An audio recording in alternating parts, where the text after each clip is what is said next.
Hello students. In previous classes we have discussed about the predicting the direction of reactions, in which we have discussed about Gibbs-Helmholtz equation. हम लोग Gibbs-Helmholtz equation तक गए थे, ठीक है। तो उसके आगे हम लोग कंटिन्यू करते हैं किस तरह से कोई भी रिएक्शन किस डायरेक्शन में फॉरवर्ड होता है, किस डायरेक्शन में जाता है, इस पर हम आज डिस्कस करेंगे।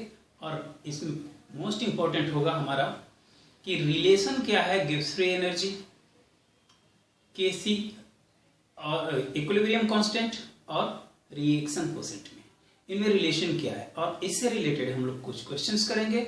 After that we will move in le Chatelier's principle. Okay, तो चलो हम लोग शुरू करते हैं कल वाले टॉपिक से जस्ट आगे। ओके, कल हम लोगों ने देखा था delta G is equal to delta H minus T delta S। ये होता है हमारा, ये क्या होता है, Gibbs Helmholtz equation. Gibbs Helmholtz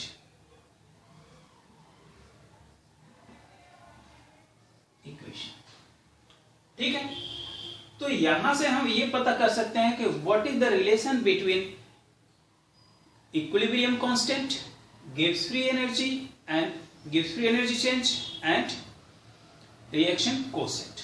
तो देखो at equilibrium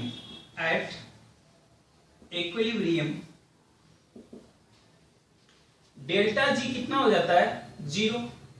इक्विलिब्रियम पर डेल्टा जी हो जाता है जीरो, ये हम लोगों ने थर्मोडायनेमिक्स में सीखा था। अब अगर हम इसको जीरो कर दें तो जीरो इक्वल टू क्या हो जाएगा, delta H minus T delta S होगा।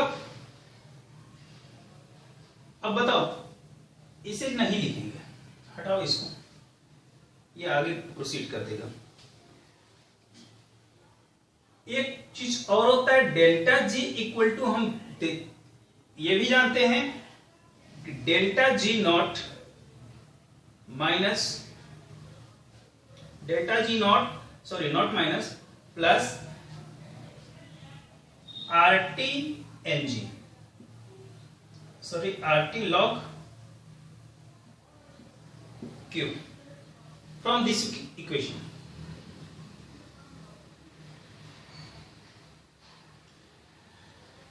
अब बताओ, अगर हम इसको आगे कैरी करें तो हम इसको लिख सकते हैं delta G equal to zero at equilibrium. ये तो हो गया जीरो, तब क्या हमारे पास आ जाएगा, delta G not plus RT ln के। क्यू की जगह हम क्या प्लेस कर सकते हैं, के, क्योंकि Q can be calculated on any stage of the reaction and के is reaction equilibrium constant.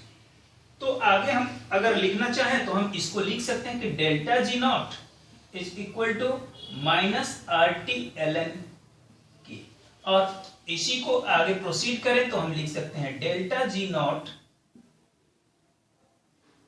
Is equal to minus 2.303 RT log के। तो ये रिएक्शन हमें मिल जाता है, ठीक है। ये इस रिलेशन का हम यूज करेंगे अपने न्यूमेरिकल्स में, जो हम लोग अभी जस्ट देखने वाले हैं। आप जल्दी से इसको कॉपी करो, कल के आगे ही कंटिन्यू करना, उसके बाद हम लोग आगे बढ़ते हैं, ठीक है।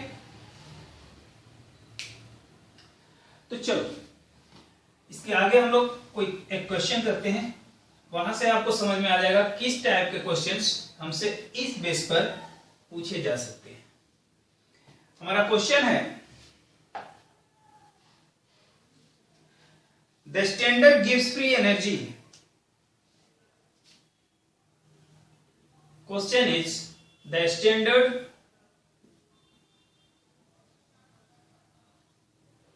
Gibbs energy change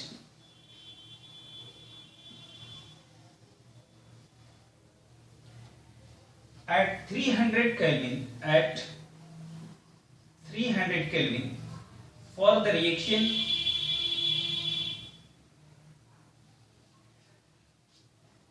2A is in with the equilibrium of B plus C is how much? 2494.2 joule. At a given time,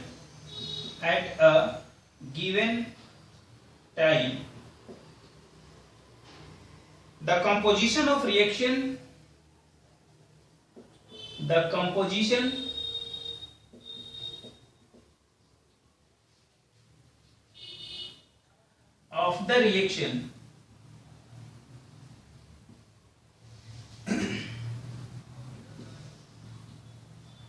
is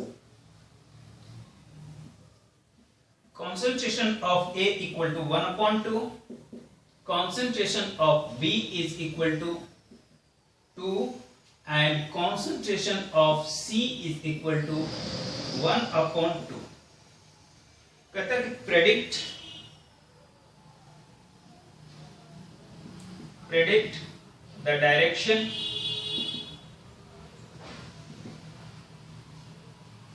in which reaction proceed.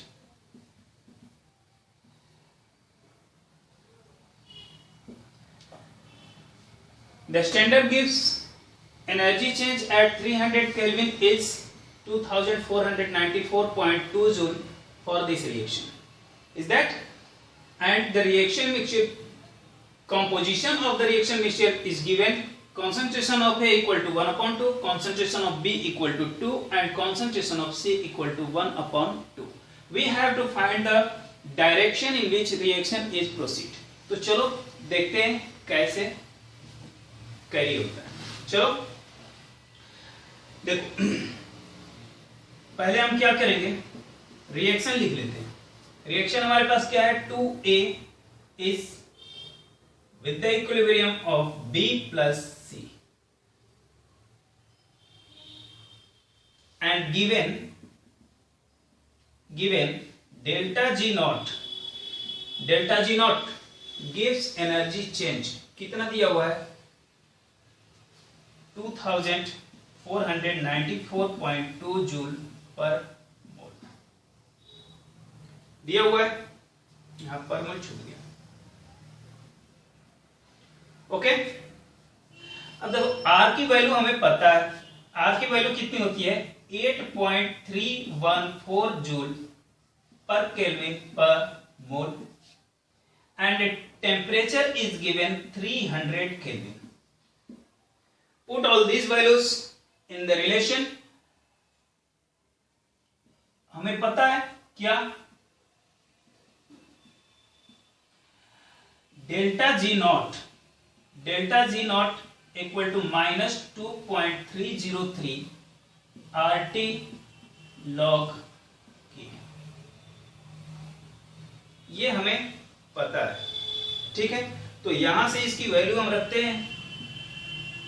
इसकी वैल्यू रखेंगे तो हमारे पास क्या आ जाता है? देखो, log K इक्वल टू क्या आ जाएगा? Minus delta G not upon 2.303 into RT आएगा. क्लियर है? अब इनकी वैल्यू पुट अप कर दो. Delta G not is given 2494.2 upon in the minus 2.303 into R की वैल्यू हमें पता है 8.314 into how much? 300. After calculating, we get log Kc is equal to minus 0.434.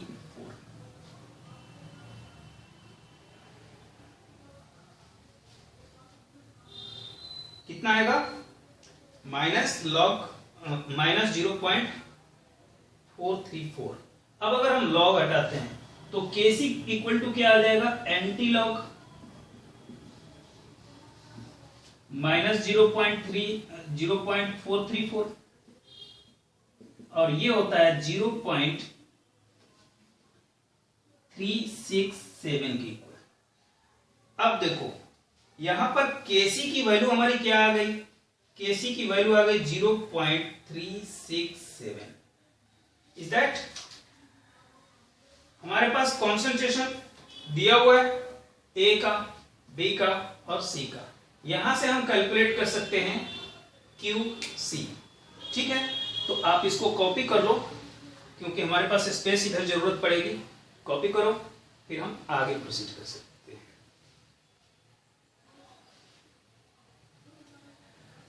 चलो मैं ये रिमूव कर रहा हूं।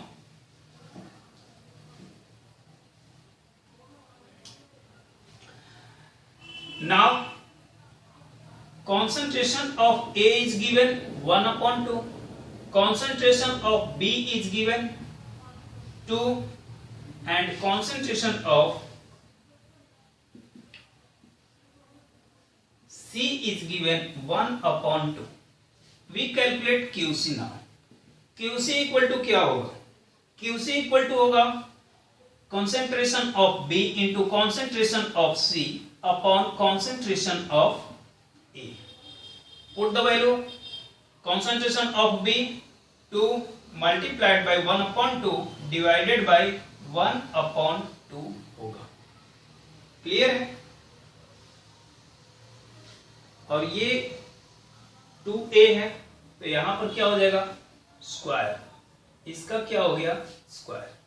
अब आप बताओ इसको क्या मैं लिख सकता हूं, ये 2 और 2 तो कैंसिल हो जाएगा, तो यहां आ जाएगा 1/1/4 इज इक्वल टू हो जाएगा 4। यहां मुझे दिख रहा है कि क्यूसी की वैल्यू कितनी आ रही है, 4, और केसी की वैल्यू क्या है, 0.367। Means QC is greater than KC। अब बताओ QC अगर KC से ज्यादा है तो किस डायरेक्शन में रिएक्शन मूव करेगा। कल हम लोगों ने देखा था कि if QC is greater than KC then reaction will proceed in backward direction। Means reaction हम लिख सकते हैं कि रिएक्शन इज एक्सपेक्टेड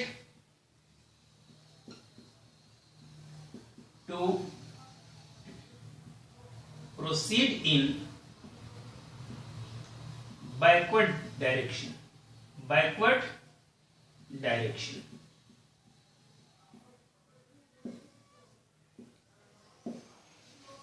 ओके, तो आप इसे कॉपी कर लो। इसके आगे हम लोग कैरी करते हैं ली चैटलियर्स प्रिंसिपल। यहां देखो, यहां पर जितनी वैल्यूज दी होंगी सबसे पहले हमारा काम क्या है, रिएक्शन को लिख लेंगे, फिर गिवन वैल्यूज को लिख लेंगे। After that we have to apply the formula which is related to the Gibbs free energy, reaction quotient and equilibrium quotient. After that we calculate all these values। Kc we have to find and QC also we have to find। By these values we can calculate QC and by these values we can calculate KC। KC और QC को compare करो। अगर QC KC से ज्यादा आ रहा है, if QC is greater than KC then reaction will proceed in backward direction। If QC is less than KC then reaction is proceed in forward direction। Clear? तो आप इसे कॉपी करो, आगे बढ़ते हैं।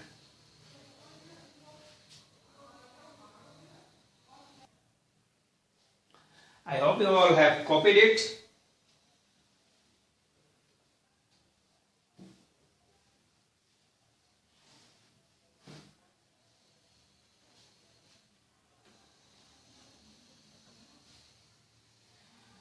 Now we are going to discuss about Le Chatelier's principle।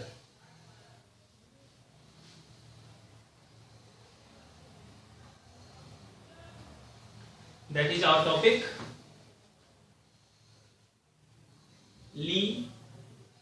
चेटलियर्स principal.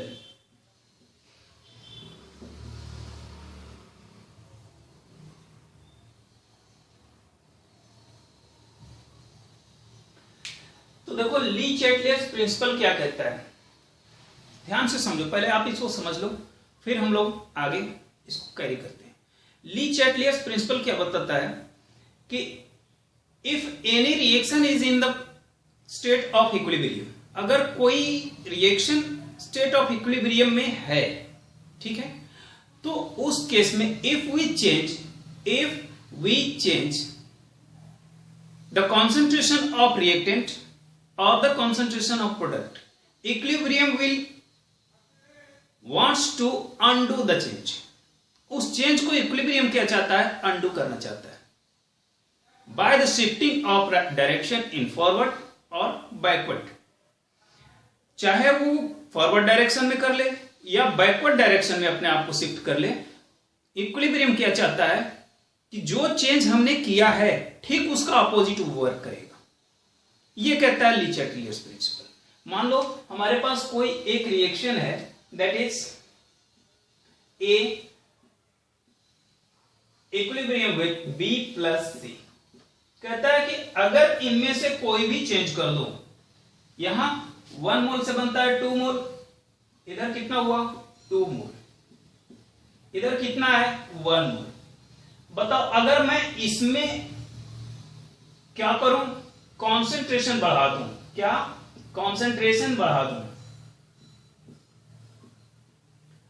Concentration increase करूंगा तो क्या होगा, more product will be produce. यहां अगर कॉन्सेंट्रेशन बढ़ा रहे हैं, इसके वॉल्यूम को बढ़ा दो तो इसके वॉल्यूम को बढ़ाने पर क्या होगा, प्रोडक्ट और बनने शुरू हो जाएंगे। मीन्स व्हाट कि इक्विलिब्रियम किधर शिफ्ट हो जाएगा, फॉरवर्ड डायरेक्शन। मीन्स इक्विलिब्रियम क्या चाहेगा कि जो हमने कॉन्सेंट्रेशन बढ़ाया है उसका कॉन्सेंट्रेशन वो घटा दे, क्योंकि जैसे ही ये प्रोसीड होना शुरू होगा बी प्लस सी के तरफ, तो उस केस में क्या होगा कि ए का कॉन्सेंट्रेशन या ए का जो वॉल्यूम होगा वो डिक्रीज करता जाएगा। समझ में आ रहा है? तो ये कहता है ली चैटलियर्स प्रिंसिपल। चलो इसको लिखते हैं फिर आगे देखते हैं क्या है। According to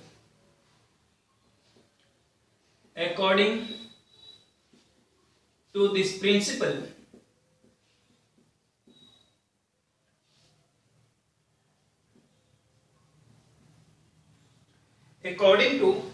principle, if any change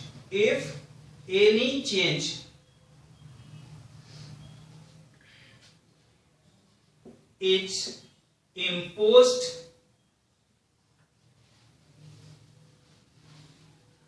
on a system, if any change is imposed on a system, कब, इन इक्विलिब्रियम, कोई अगर सिस्टम इक्विलिब्रियम में है तो उसमें कोई भी चेंज अगर हम कर रहे हैं, चेंज वॉल्यूम में हो सकता है, प्रेशर में हो सकता है, टेम्परेचर में हो सकता है, इसमें कोई भी चेंज अगर हम करते हैं तो क्या कहता है, then the equilibrium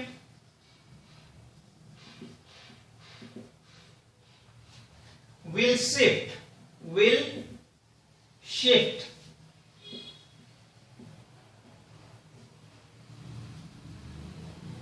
in the direction of in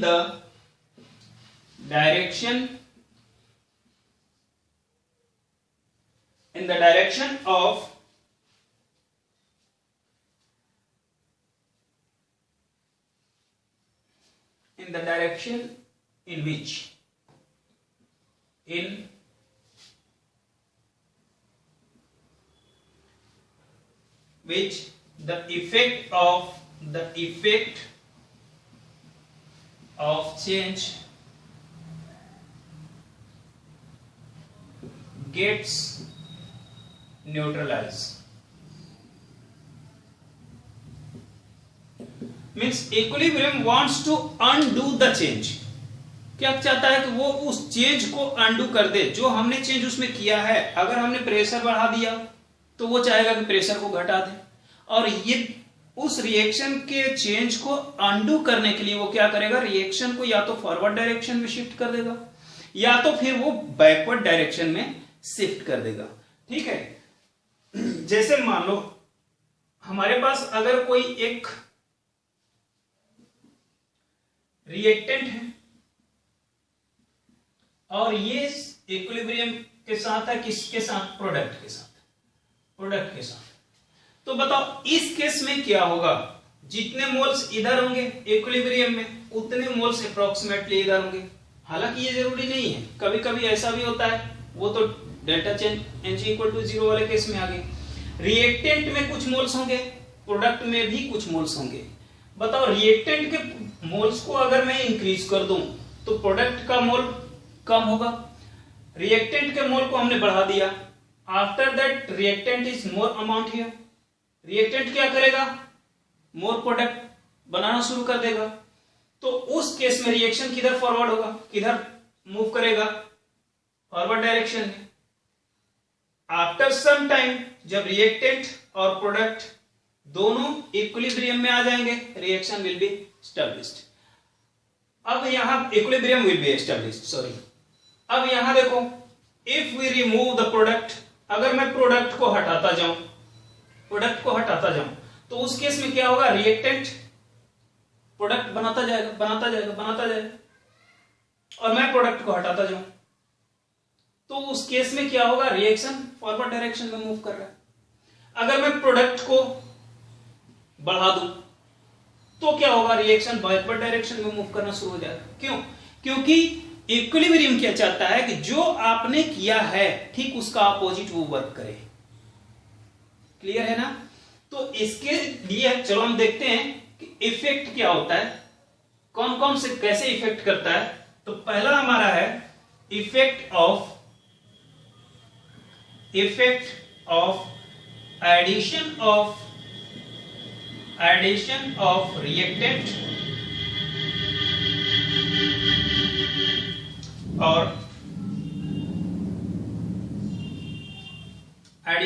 reactant और product.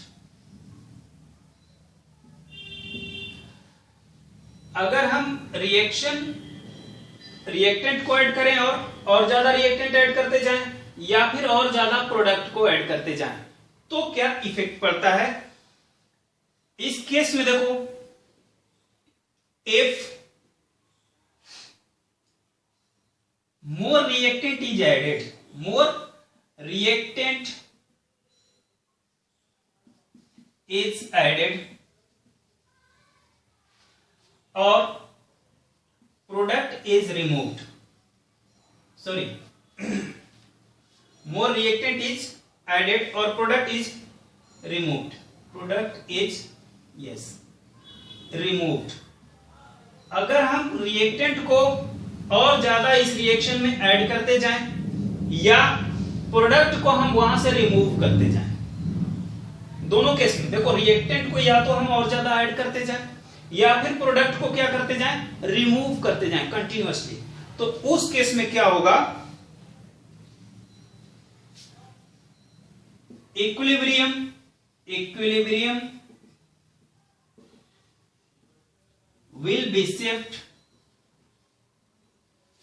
will be shift in forward direction, shift in forward direction. और फॉरवर्ड डायरेक्शन तो आप जानते हो, रिएक्टेंट से प्रोडक्ट का प्रोड्यूस होना, मींस अगर रिएक्टेंट को हम और ज्यादा ऐड करते जाएं या रिएक्टेंट को उतना ही छोड़कर हम प्रोडक्ट को हटाते जाएं, इन दोनों केस में क्या हो रहा है, प्रोडक्ट के का वॉल्यूम क्या हो रहा है, कम हो रहा है। तो जब प्रोडक्ट की वॉल्यूम कम होगी तो रिएक्टेंट और ज्यादा प्रोडक्ट बनाना चाहेगा, तो इक्विलिब्रियम किधर शिफ्ट हो जाएगा, फॉरवर्ड डायरेक्शन। ठीक है। इसी में सेकेंड केस कहता है कि इफ रिएक्टेंट इज रिमूव्ड, और प्रोडक्ट इज एडेड,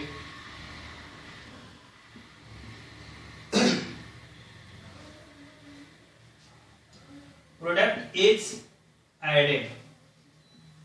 अब बताओ, क्या मैं रिएक्टेंट को हटा दूं तो रिएक्टेंट के तरफ कम हो जाएंगे, रिएक्टेंट हो जाएगा कम, रिएक्टेंट कम हो जाएगा, प्रोडक्ट ज्यादा है तो प्रोडक्ट क्या करेगा, इक्विलिब्रियम किधर शिफ्ट हो जाएगा, बैकवर्ड डायरेक्शन में। तो कहता है कि रिएक्टेंट इज रिमूव्ड और प्रोडक्ट इज एडेड, या फिर मैं प्रोडक्ट को ऐड करता जाऊं। तो इन दोनों केस में equilibrium will be shift in backward direction।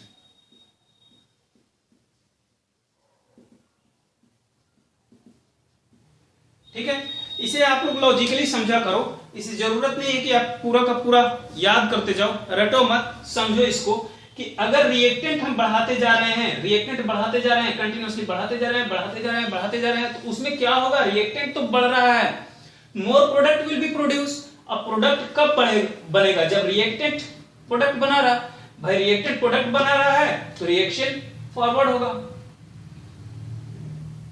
अब बताओ, अगर मैं रिएक्टेंट को हटा दूं, रिएक्टेंट को हटा दूं तो प्रोडक्ट ज्यादा, प्रोडक्ट शुरू कर देगा अपना रिएक्टेंट को प्रोड्यूस करना, क्योंकि ये रिवर्सिबल रिएक्शन है, रिवर्सिबल रिएक्शन में रिएक्टेंट प्रोडक्ट बनाता है, प्रोडक्ट फिर रिएक्टेंट बनाता है, तो रिएक्टेंट अगर हट गया तो प्रोडक्ट फिर से उतना रिएक्टेंट बनाना चाहेगा, तो इक्विलिब्रियम शिफ्ट हो जाएगा किधर, बैकवर्ड डायरेक्शन में। बस इतनी बात आप याद रखो। हाँ, इसमें एक इंपॉर्टेंट नोट है, पहले आप इसको लिख लो, उसके बाद हम लोग नोट्स की तरफ बढ़ते हैं।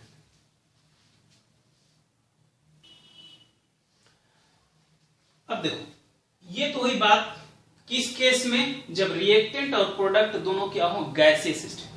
अब देखो, क्या सॉलिड स्टेट में भी ये पॉसिबल हो सकता है, नहीं। आओ हम देखते हैं, एक इंपॉर्टेंट नोट्स है, एक लाइन का नोट्स है, उसके बाद कुछ चीजें और बाकी रह जाएंगी। लीट-चैटलियर प्रिंसिपल के इफेक्ट्स आगे एक दो और होंगे। इसमें देखो नोट्स क्या है, दिस इज इंपॉर्टेंट नोट्स, आप इसको इंपॉर्टेंट लगा करके लिखोगे। क्या लिखोगे, there is no effect, there is no effect of adding solid in the reactant और प्रोडक्ट। ठीक है, सॉलिड को अगर हम उसमें ऐड कर रहे हैं तो इसका इफेक्ट नहीं पड़ता है। क्यों नहीं पड़ता भाई, अभी हम लोगों ने कैलकुलेट किया था, जब केसी कैलकुलेट कर रहे थे, केपी कैलकुलेट कर रहे थे, तो उस दोनों केस में हम लोगों ने देखा था कि सॉलिड को कितना हम मान लेते हैं, 1 मान लेते हैं। क्लियर है ना, या नेग्लिजिबल हम उसे नेग्लेक्ट कर देते हैं और वहां से हम कैरी करते हैं। रीजन यहां है कि अगर मान लो, चलो एक एग्जांपल देखो, एग्जांपल है CaCO3 solid gives CaO solid plus CO2 gas. बताओ, क्या मैं केसी कैलकुलेट करूं तो केसी कैलकुलेट करते वक्त मैं क्या लिखूंगा, concentration of CaO solid into concentration of CO2 gas upon concentration of CaCO3 solid. क्या ये सही है, बिल्कुल सही नहीं है, this is wrong. What, because both has one value, ये भी सॉलिड है, ये भी सॉलिड है, तो इन दोनों को मैं क्या मान सकता हूं, 1 मान सकता हूं। तो इस केस में QC आप कैलकुलेट करोगे तब, या फिर KC कैलकुलेट करोगे तब, इन दोनों की वैल्यू किस पर डिपेंड करेगी, कॉन्सेंट्रेशन ऑफ CO2 गैस पर डिपेंड करेगी। ठीक है, तो ये आप याद रखना, there is no effect of adding solid in reactant और प्रोडक्ट। ओके, इसके बाद कुछ इफेक्ट्स, एक दो इफेक्ट और बाकी रह जाते हैं, वो हम लोग अगले क्लास में कैरी करेंगे। Thank you.